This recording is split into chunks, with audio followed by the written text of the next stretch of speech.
Pada bagian sebelumnya, bagian pertama dijelaskan bahwa jenis kritik ada 3, kritik deskriptif, normatif, dan interpretif. Apa itu kritik deskriptif? Kritik deskriptif itu sebuah kritik yang tidak menilai, tidak berinterpretasi, dan membantu untuk melihat apa adanya. Dan varian kritik deskriptif adalah depektif, penggambaran, kritik deskriptif yang sifatnya biografi, dan kritik deskriptif kontekstual. Khusus untuk di kritik deskriptif ini, penjelasan lebih mendalam dan menyeluruh akan dilaksanakan pada minggu depan. Jenis kedua adalah kritik normatif. Kritik normatif adalah kritik yang didasarkan pada sebuah norma, jadi ada acuan, ada pegangannya. Dan kritik normatif menilai terhadap suatu model, pola, standar, prinsip dengan menandingkan.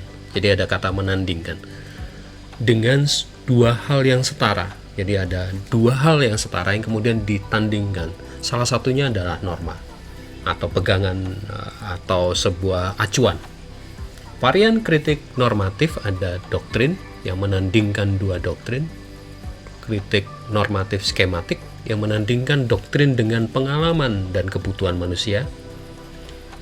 Yang ketiga adalah tipikal yang menandingkan struktur, fungsi, dan tipe bentuk yang serupa.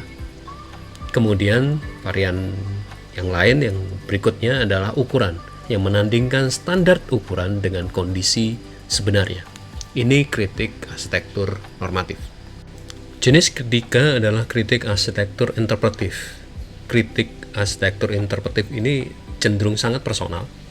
Emosi kritikus sangat menonjol dan mengajak pembaca, pemirsa, untuk melihat seperti yang penulis atau kritikus lihat. Tujuannya untuk mempengaruhi pembaca. Kritikus menunjukkan pada pembaca perspektif lain yang digunakan kritikus. Varian dari kritik arsitektur interpretif ini adalah avokatori, menyokong, evokatif yang sebagai kenangan, dan impresionistik, kritik atas kritik. Penjelasan lebih lengkap tentang jenis-jenis kritik yang tadi sudah disebutkan serta contoh-contohnya akan diulas lebih mendalam di materi minggu depan. Berikutnya kita lihat peran kritik arsitektur, terutama dalam proses perancangan dan pengembangan ilmu arsitektur itu sendiri. Dalam sebuah proses perancangan arsitektur, kita bisa melihat di skema berikut. Jadi dari conceptual design sampai construction administration. Jadi masing-masing ada peran arsitek, ada peran klien. Dan kita akan coba lihat posisi kritik arsitektur dalam pengertian bukan kritik arsitektur sebagai produk, tapi sebagai mindset, sebagai cara berpikir kritis terhadap arsitektur. Kita akan lihat posisi-posisinya di skema ini, skema proses perancangan arsitektur. Dalam sebuah proses perancangan, kalau kita fokus kepada conceptual design di awal sekali, ketika arsitek dan klien itu sudah deal untuk merancang atau mewujudkan sebuah keinginan dari klien, ada dua titik yang mungkin berpikir kritis terkait dengan arsitektur akan muncul, yaitu di posisi arsitek ketika mulai membuat zonasi, mereview zonasi yang sudah tersusun dari tahapan programming. Kemudian dari review zonasi tersebut, arsitek akan memperbaiki feedback dan selanjutnya. Dari dasar zonasi tersebut, kemudian bisa disusun budget analisisnya, bisa dibuat as-built drawingnya, dan gambar ini akan disampaikan ke klien. Nah, di sisi ini posisi klien sebagai kritikus arsitektur, dia akan mereview, akan melihat secara mendalam apa-apa, ruangan-ruangan apa, kemudian aktivitas-aktivitas apa yang bisa terjadi di dalam ruangan tersebut, karena dia sebagai pemiliknya akan mereview berdasarkan sudut pandangnya, bukan sudut pandang arsitek tapi sudut pandang pengguna. Di sini posisi atau cara berpikir kritis arsitektur penting. Jadi tidak hanya posisi berpikir kritis arsitektur tidak hanya pada si arsiteknya saja, tapi di klien juga muncul. Pada tahap selanjutnya, ketika mulai disusun skematik desain, klien akan mempertanyakan budgetingnya. Seberapa banyak uang yang dihasilkan atau yang dikeluarkan, dikeluarkan dari si klien terkait dengan produk yang akan dia dapat. Jadi posisinya kalau diperhatikan di skema ini, di bagian awal dari konseptual desain, skematik desain, dan desain development, pertanyaan-pertanyaan klien terkait pasti dengan aktivitas yang akan terjadi karena dia akan sebagai pengguna, dan kaitannya dengan budgeting, kaitannya dengan dana yang dikeluarkan. Kemudian kalau di posisi arsitek akan muncul di bagian akhir, yaitu ketika mulai pertemuan antara arsitek dengan kontraktor. Di situ akan direview beberapa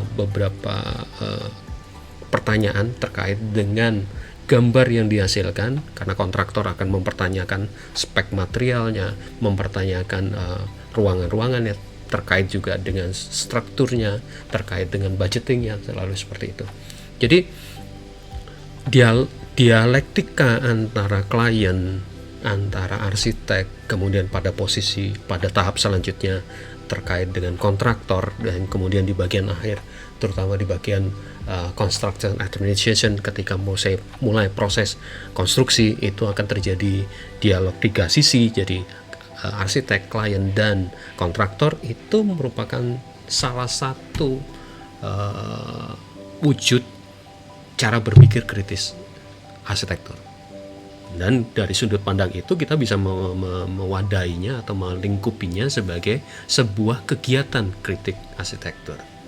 Bahasan sebelumnya itu terkait dengan posisi arsitek profesional, terkait dengan klien, terkait dengan kontraktor, sebuah dunia profesional arsitek. Bagaimana dengan kalau ini posisinya di kampus? Skema ini merupakan skema yang biasa digunakan untuk menunjang penyusunan konseptual sebuah tugas akhir. Jadi konsep tahapannya biasanya di mata kuliah pratugas akhir. Kalau di skema ini kita bisa lihat ada satu titik yang mungkin akan terkait erat dengan kritik arsitektur, yaitu studi preseden. Studi yang dilakukan dengan melihat apa yang sudah terjadi di lapangan, apa yang sudah terjadi di dunia nyata. Jadi kaitannya dengan sebuah bangunan yang sudah muncul, kemudian kita studi. Mari kita dalami di studi preseden. Kita lihat pengertian dasarnya dulu. Jadi studi preseden kalau mengacu pada Kamus Besar Bahasa Indonesia adalah hal yang terjadi dahulu dan dapat dipakai sebagai contoh. Jadi kaitannya dengan model, kaitannya dengan teladan, kaitannya dengan runtutan di masa lalu yang kemudian bisa kita pelajari, kita olah lebih lanjut, kita ulik lebih lanjut untuk kita gunakan pada proyek-proyek kita atau pada apa yang sedang kita lakukan dalam proses perancangan. Kalau kita kemudian mengacu dari jurnal dari Unstrat ini, preseden dalam arsitektur adalah salah satu metode penilaian. Sekali lagi, ada metode penilaian terhadap arsitektur yang secara mendalam meliputi 3 aspek. Aspek konseptual, programatik, dan aspek formal. Mari kita ulik lebih lanjut dan coba kita cari referensi preseden in arsitektur. Salah satu referensi yang bisa kita acu adalah karya dari Roger Clark ini, Preseden in Arsitektur. Mari kita bongkar di bagian awalnya dulu. Buku ini bicara tentang apa sih? Jika diperhatikan lebih lanjut di bagian preface ini, bahwa preseden gunanya adalah untuk mengidentifikasi patterns, pola, dan tema, dan menghasilkan archetype, ide archetype yang kemudian bisa digunakan untuk bentuk arsitektural selanjutnya.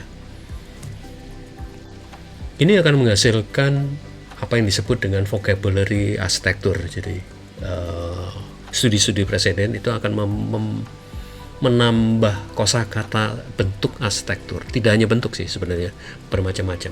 Dan itu akan memunculkan ide-ide pengembangan dari apa yang sudah dilakukan di masa sebelumnya, terutama di apa yang sudah didata di buku Preseden Arsitektur ini. Jika kemudian mengacu pada introduction di buku Preseden in Arsitektur ini, bahwa apa yang dilakukan di studi preseden ini merupakan langkah pengembangan dari apa yang sudah terjadi di masa lalu. Ini dijelaskan bahwa clarify link between history and design. Jadi buku ini mengklarifikasi bahwa ada hubungan yang jelas antara masa lalu, apa yang sudah dikembangkan oleh arsitek-arsitek di masa lalu, dan untuk desain selanjutnya.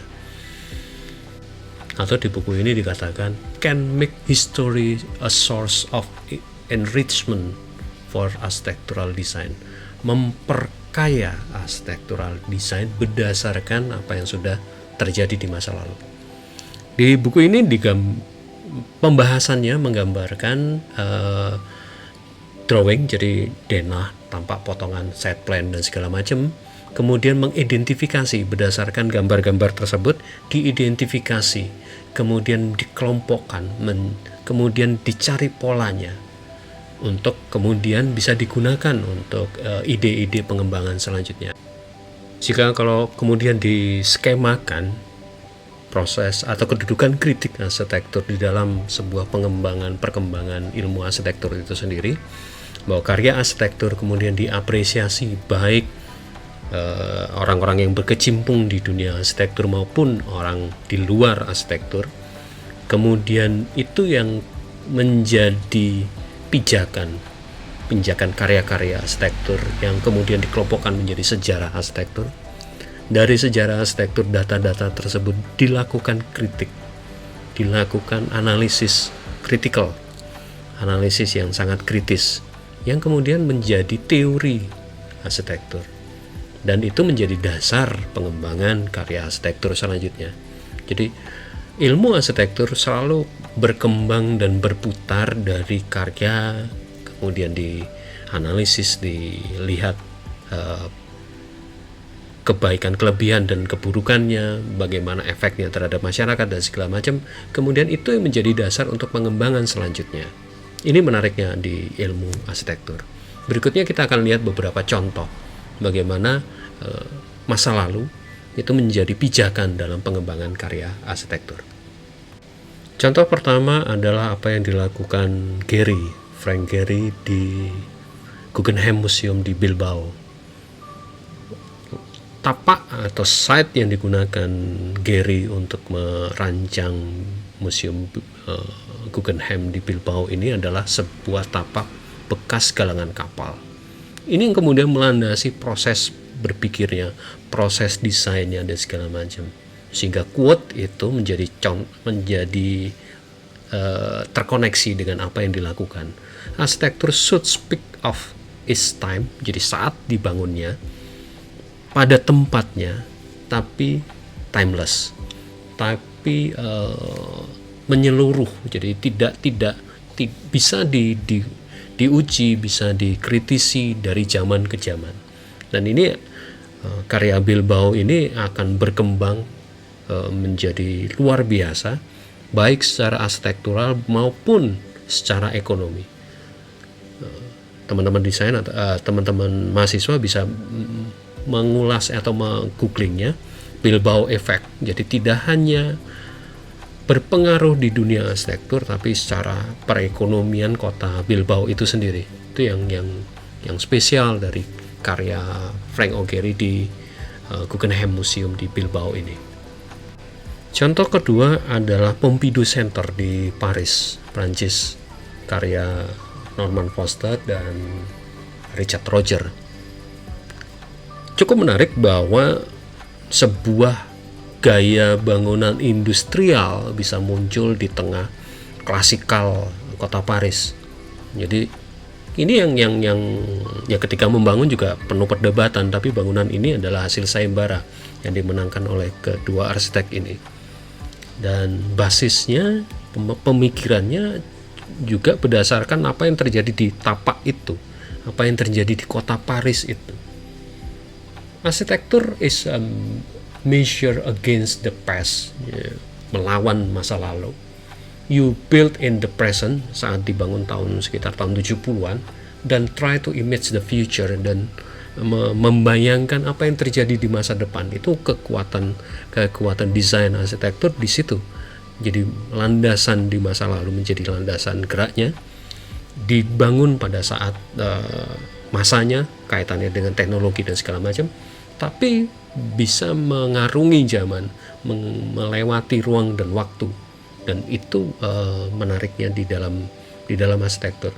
Norman Foster mengatakan, as an architect you design for the present, desainnya untuk sekarang, with the awareness, kata-kata awareness of the past, kaitannya dengan kepedulian terhadap masa lalu, baik masa lalu di tapak tersebut maupun secara global. For the future which is essential unknown, tanpa diketahui di masa depan seperti apa, tapi perlu diimajinasikan, perlu bagaimana perkembangan di masa depannya, bagaimana ini tidak hanya secara bangunan arsitektur tapi juga ilmu arsitektur. Untuk menutup kajian atau bahasan tentang kritik arsitektur, kita bisa mengacu apa yang dinyatakan oleh si Renzo Piano.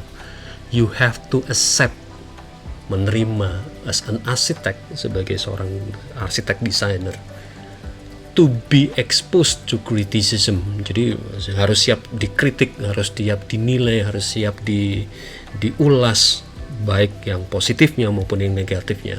Arsitektur should not really on the full harmony. Ya, tidak bisa memuaskan semua orang, tapi setidaknya sudah melakukan yang sangat maksimal, baik untuk masa depannya, di masa depan arsitektur, baik juga untuk si penggunanya. Seperti mengacu pada yang dikatakan Norman Foster dan Richard Roger, landasan masa lalu dilakukan kesadaran di masa sekarang dan untuk kebaikan di masa depan. Untuk menutup paparan atau penjelasan minggu ini tentang kritik arsitektur, mungkin kita bisa mengacu di quote atau di bahasan tentang ini. Critical thinking is a process of purposeful, self-regulatory judgment. This process gives reason consideration to evident context, conceptualism, method, and criteria. Jadi, melakukan kritik arsitektur bukan hanya sekedar, atau tujuan utamanya bukan untuk menjadi seorang kritikus arsitektur, tapi juga lebih kepada bagaimana mindset atau pola berpikir kritis dengan dibantu dengan metode kritik arsitektur itu bisa membantu kita mengembangkan, kalau menjadi arsitek ya, proses desainnya, atau lebih lanjut membuat keputusan baik di dalam proses perancangan maupun di berbagai kehidupan yang lain, berbagai permasalahan kehidupan yang lain. Itu yang menjadi titik fokus utama kenapa kita perlu belajar kritik arsitektur, untuk membantu kita membuat keputusan dengan pertimbangan-pertimbangan yang sangat jelas, pertimbangan-pertimbangan yang masuk akal, seperti yang diungkap di sini. To evident context, conceptual, method, and criteria.